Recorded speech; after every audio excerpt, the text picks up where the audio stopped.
y'all, it's Katie and welcome back to my channel. Today we're going to be talking about how to prepare for your very first DEKA race. So let's go.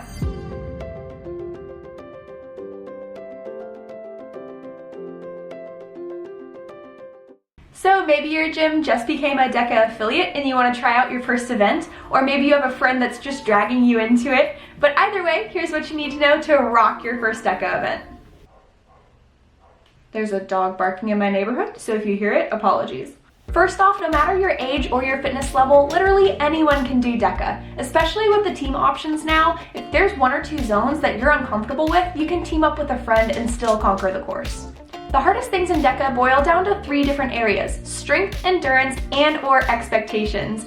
But if you don't know what DEKA is yet, check out this video for the full overview, and I even have a full DEKA strategy breakdown series that goes zone by zone and what you need to know in each area.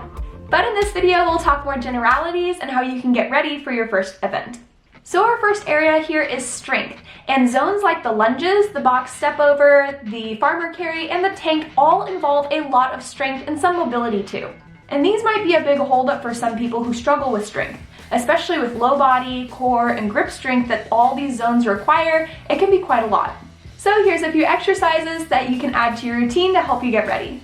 First up here is a no-brainer, it's a squat. These are universally one of the best lower body exercises you can do. Next up is a heavy deadlift with a lockout.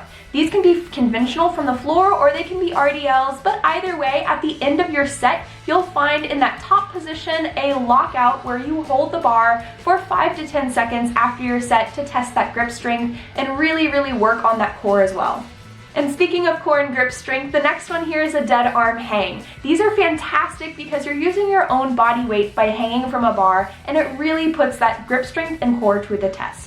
And lastly, specificity is key. If we can train into those harder zones like the lunges and the box step over, then we'll gradually get better at those, and then we'll be able to conquer them a little bit more easily when we get into the event. So you can always start by reducing weight or range of motion and then slowly building that back over time to meet the full zone standards. And our second area here is endurance. The hardest zones dealing with endurance will be the row, the ski, the air bike, and of course running if you're doing the DEKA Mile or the DEKA Fit. You can expect to spend a little bit more time on these zones in your first few events because they just take a while. But the more you spend time practicing these events, the faster you'll be able to get. And my favorite tip here is to add 5 to 15 minutes of the row, ski, bike, or running after your normal workout sessions. That way you can get used to the equipment and you can start to build your aerobic base in those areas. So when you're training, try to keep your heart rate down in zone 2 and 3 to where you can say a full sentence and keep a steady breathing rate. And that'll help you build your aerobic base, increasing that threshold so you can really drive that intensity during your next event. And if you're doing the DEKA Mile or the DEKA Fit, make sure to incorporate some running into your routine just once or twice a week to get your body ready. And yes, you can totally walk them if you want to. I totally power walked my very first DEKA Mile and still had a blast.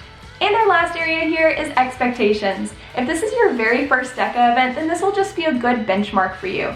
You're probably not going to set any records, but it'll give you a great starting point and something to launch off of with your next DEKA training.